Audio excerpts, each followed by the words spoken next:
Voltamos então com o deputado Paulo Rubens Santiago, do PDT de Pernambuco. Deputado, a gente falava há pouco da federalização do ensino no Brasil, né, que já existe no plano superior do ensino superior. Mas o que se critica é que o excesso da descentralização para os estados, para os municípios, isso permite uma certa fragmentação, né? E não motiva os governos a realmente se empenharem em fazer uma educação mais eficiente, mais unitária. O que é que o senhor diz dessa crítica? Bem, essa crítica ela é verdadeira.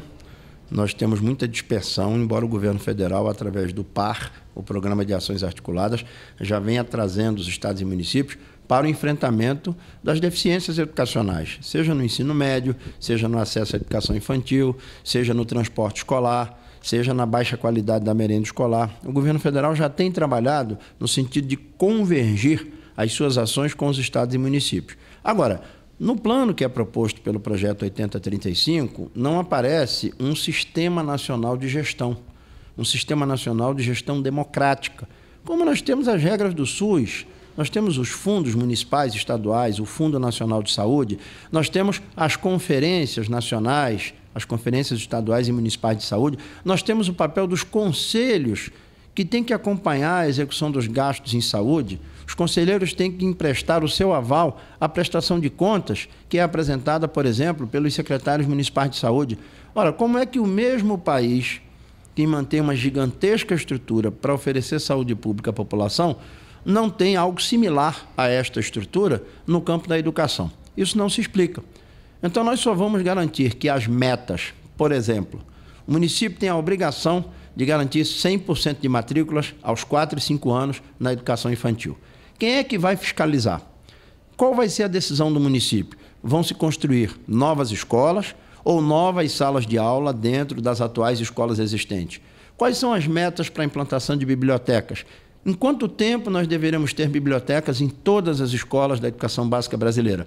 Essas metas e o custo da aplicação desses recursos terão que ser acompanhadas e fiscalizadas pelos conselhos, o Conselho Municipal, o Conselho Estadual, o Conselho Nacional, e o replanejamento, a reavaliação dos resultados deverão ser feitos periodicamente através das conferências municipais e estaduais da Conferência Nacional de Educação. E devemos ter um fórum, o Fórum Nacional, que vai ser o vigilante permanente do que se faz, das metas que são atingidas, dos impasses, do déficit de qualidade nas escolas do Nordeste, das zonas rurais, do interior da Bahia, do interior do Pará, na região amazônica, ou mesmo na região metropolitana de São Paulo. Então, temos como responder a esses desafios. Agora, precisamos enfrentar a cultura oligárquica, o tradicionalismo, o coronelismo, que quer transformar a escola pública numa fonte de poder e numa fonte de votos para os currais eleitorais. Isso só vai ser superado com a escola desenvolvendo o seu projeto político-pedagógico, o que é garantido pela Lei de Diretrizes e Bases da Educação, no artigo 12, no artigo 13, no artigo 15, e a implantação definitiva e o fortalecimento dos conselhos escolares, onde os pais, os funcionários, os professores e estudantes vão discutir o baixo desempenho na matemática, a falta de investimentos para a biblioteca, a falta de quadra esportiva para a educação física, para esporte, lazer, todos os insumos que podem representar uma educação de qualidade. Esse é o nosso propósito, criarmos um sistema nacional de gestão democrática para que a sociedade e a comunidade escolar, desde a escola, participem da avaliação, do planejamento e da construção de uma educação pública de qualidade no Brasil. O deputado Paulo Rubens Santiago é um homem interessado também na economia. Ele tem apontado alguns desvios, né? Ele acaba de citar no início do nosso bloco anterior, da situação da dívida externa, né? Nós pagamos exageradamente, né, enquanto desprezamos os investimentos públicos. Mas ele está mais preocupado ainda na questão da desindustrialização. Na verdade, o Brasil, que chegou a ser quase autossuficiente, né, em matéria econômica nos governos militares, ele hoje caminha para um completo abandono da nossa indústria. Ao contrário do que existe nos países emergentes, né, tipo China, tipo Venezuela, tipo Irã, que estão voltando com essa preocupação da autossuficiência. Como é que o senhor está vendo isso agora, deputado? Bom, em primeiro lugar, é importante registrar a decisão que foi tomada recentemente, nessa semana, pela bancada federal do PDT, com o apoio da Executiva Nacional do Partido, decisão que vai nos ajudar. Nós vamos criar um grupo de trabalho com caráter técnico, mas também com uma avaliação política, e vamos investigar todos os indícios de que o Brasil pode estar passando por uma fase de desindustrialização. Também vamos analisar o significado da maciça intervenção do capital estrangeiro, dos fundos de investimento, adquirindo setores importantes das cadeias produtivas no Brasil, especialmente na área de biocombustíveis, na área do etanol, e, acima de tudo, o que significa hoje perder mercado interno para produtos, para bens de capital que vêm da China e de outros países, perder mercado externo, como já estamos perdendo no Mercosul, especialmente na Argentina, certamente como consequências da política monetária, da elevação das taxas de juros, da situação do câmbio, da supervalorização da nossa moeda, o que pode fazer com que, por trás da estabilidade monetária, por trás do combate à inflação, nós estejamos criando alguns monstros para a economia brasileira. O Brasil já desfrutou nos últimos anos do crescimento econômico de alguns países do mundo. O Brasil exporta minerais, exporta commodities agrícolas, mas o Brasil tem que sair dessa armadilha. Houve um tempo em que todas as nossas exportações, ou a maioria das nossas exportações, tinham um mercado certo, os Estados Unidos. Isso mudou. Está crescendo velozmente a dependência do Brasil do mercado de consumo da China. Então, toda a situação de monopólio, toda a situação de dependência unilateral... Essa questão da China não é só nossa, não, né? Ela é de toda a América Latina e eu acho da África e dos países emergentes. Por que o Brasil e a América Latina vivem essa situação? Porque nós somos países que lá nos anos de 1970 do século passado, nós fomos violentamente atropelados pela crise da dívida externa.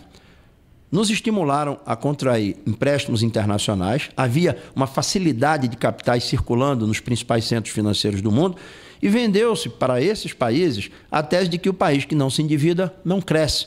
Um país que não se endivida não produz infraestrutura, um país que não se endivida não atrai capitais, é um país que vai ficar marcando passo. Ora, num dado momento, o governo norte-americano mudou as regras do jogo e nós entramos numa brutal dívida externa, que depois nos levou ao brutal desmonte do Estado com a hiperinflação, com o déficit público. Então, nós fomos aprisionados por essa regra. E a alternativa que foi imposta ao Brasil e a alguns países da América Latina foi a abertura completa das nossas economias, a livre circulação de capitais, a alienação do patrimônio, a geração de ativos importantes para multiplicar o rendimento desse capital internacional. Não é por acaso que de 94 a 2002, a nossa dívida pública, como percentual do produto interno bruto, saiu de 30%, 33% para quase 60%. E hoje ela está, a dívida pública bruta está em quase 59%. Então, o Brasil tem que repensar a forma como se faz hoje o combate à inflação. É consenso hoje, num grande número de economistas, que não se pode estabelecer o combate à inflação com um único remédio, a elevação das taxas de juros. A elevação das taxas de juros atrai capital especulativo, atrai capital de curto prazo, é uma enxurrada de dólares. Isso aprecia a nossa moeda, isso força o Banco Central a ir para o mercado, comprar dólares. E nós temos um problema também. Nós temos o turismo mais caro do mundo hoje, né? A gente percorre alguns países, não só na América Latina, mas na própria Europa, estão assustados com os altos preços dos nossos hotéis, das nossas mercadorias. Mas é porque a nossa moeda está sobrevalorizada. Então, se você tinha há algum tempo a relação do câmbio a R$ 2,00, a R$ 2,20, a R$ 2,30, já chegamos à situação de quase R$ 1,50, R$ 1,60. Então, o que acontece? O real está extremamente valorizado. Por isso é que os investimentos que vêm, o turismo que vem para o nosso Brasil sente esse impacto. A nossa moeda foi fortalecida. E aí fala-se das reservas cambiais que o Brasil adquiriu para se proteger de eventuais crises de capitais internacionais. Ora, uma parte ponderável, talvez 60% das nossas reservas, não entraram para o Brasil como investimentos industriais, nem como fruto das nossas exportações. É moeda estrangeira que o Banco Central teve que comprar no mercado para diminuir a apreciação do real frente ao dólar. E essa reserva, ela não fica guardada no Banco Central, ela é aplicada preferencialmente no Tesouro norte-americano, nos papéis norte-americanos, com a taxa de juros muito pequena. Enquanto a taxa de juros que é paga aos títulos que o Banco Central emite, recebe do Tesouro Nacional e lança no mercado, Hoje, nós estamos acima de 12 pontos percentuais. A maior taxa real de juros do mundo, descontada a inflação, dá um pouco menos do que isso. Pois é, isso tem muito tempo já que está ocorrendo, né? Entra governo, anos, né? São 12 anos do regime de metas de inflação. Então, esse grupo de trabalho que o PDT Sim, mas o senhor visualiza alguma possibilidade de se melhorar essa situação num ambiente democrático, né? Porque entra governo e sai governo, tudo continua a mesma coisa. E se você mexer em alguma coisa, a inflação dispara e todo mundo fica com medo.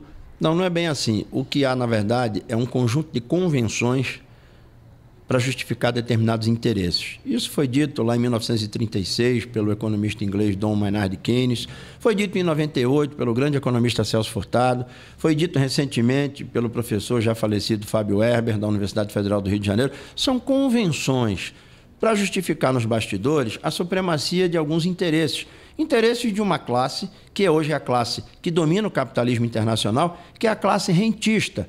É uma elite econômica que vive da multiplicação do seu patrimônio através das taxas de juros, através das operações cambiais. Pois é, a gente esperava que com essa última crise econômica as coisas melhorassem, porque os governos de todos os países, inclusive dos Estados Unidos, eles entraram firme nessa história, né? Eles, por exemplo, o Estado, por exemplo, lá nos Estados Unidos, o Obama chegou a fazer um empréstimo de 780 bilhões de dólares, né? E isso parece que continua à tona, não houve nenhum revertério nessa situação, continuam mandando os rentistas, o grande capital. Nós temos condições de progressivamente desmontarmos a armadilha que representa a dívida pública e a armadilha representada pelo binômio taxa de juros e situação do câmbio. A dívida pública, ela não é uma dívida que foi contraída para alavancar investimentos. O Brasil não fez empréstimos internacionais nem no mercado interno para construir novas escolas, hospitais, para garantir água tratada, zerar o déficit de saneamento, nem melhorar os aeroportos, as rodovias, os portos e as ferrovias. Progressivamente, essa dívida deixou de ser uma dívida contratada para investimento, para infraestrutura, e passou a ser uma dívida que cresce pelo refinanciamento do seu passivo. É como se você tem um débito, chega na data de honrar esse débito, você não pode pagar.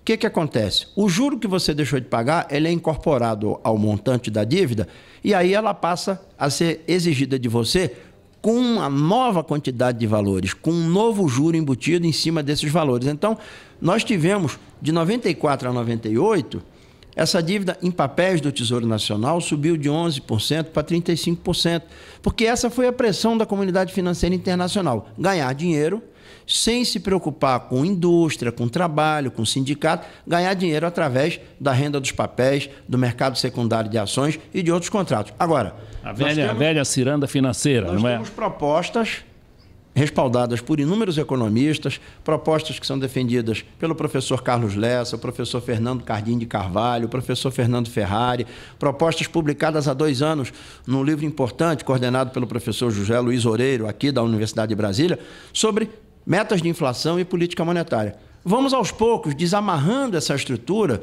que impõe ao país uma pesada dívida pública, desamarrando a estrutura que faz com que só se combata a inflação com o aumento da taxa de juros. Aí, nós vamos recolocar o câmbio num patamar competitivo, aí nós vamos dar condições de sobrar poupança fiscal para investir na inovação tecnológica, investir na educação científica, investir no aumento da nossa capacidade de produzir e registrar patentes na economia internacional, na economia industrial. Assim o Brasil sai da armadilha e se afasta definitivamente do risco de ser um país, ainda hoje, exportador de produtos básicos, produtos primários, e de ser um país que caminha progressivamente para a sua desindustrialização. Como nós estamos terminando este bloco, que é o bloco final, deputado, eu gostaria que o senhor situasse como é que está essa comissão do PDT para estudar o processo de desindustrialização. Bem, a comissão, a sua ideia foi aprovada na reunião da bancada, realizada na última semana, com o apoio da Executiva Nacional do Partido. Vamos agora nos reunir com a assessoria técnica da liderança, vamos colocar os fundamentos desse trabalho investigativo e vamos desenvolver consultas com economistas, especialistas, pesquisadores das nossas universidades e nos próximos dias a bancada vai convocar uma entrevista coletiva com todos os veículos de imprensa do país para apresentar essa iniciativa. Ao final dos trabalhos, é a nossa intenção propor mudanças na política monetária, na forma de se combater a inflação, na forma como são constituídos os fundos de investimento na pesquisa científica, na inovação tecnológica, mas, acima de tudo, ter como princípio fundamental a soberania do país, o fortalecimento da economia nacional e a busca permanente do pleno emprego para fortalecer com dignidade o futuro de cada trabalhador, de cada trabalhadora no mercado de trabalho do nosso país. Nós entrevistamos o deputado Paulo Rubens Santiago, do PDT de Pernambuco.